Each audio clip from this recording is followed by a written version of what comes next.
રસ્તાઓમાં છોકરા પણ થરથરી જાય છે.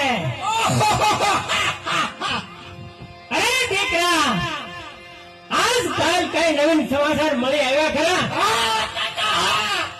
બધે કપાનો એને બધા ખાલી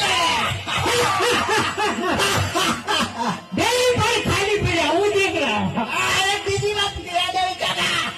હે દીકરા, તો મને જલ્દી કહેતો. વાડીઓ આપણા ગામનું છે ને, અહીંથી હમણાં નીકળવાનું છે. એની પાસે ઘણો બધો માલ છે. હું ડાફોડ્યું ઈ. તારી વાત સાચી છે હો. એની પાસે કાંઈક છે ખરું. આ તો એને લૂંટી લઈએ આપણે. હે દીકરા, આ કાકા તો સારી આપણે સામેના ખાખરાના ઝાડમાં છુપાઈ દઈએ. એવો ભિખારી વાળી એમ મોકલું એમાં હું એ ઈ વાડીઓ વળી હું કરી કે ઊંધું. તો સારી આપણે ખાખરાના ઝાડમાં છુપાઈ દઈએ.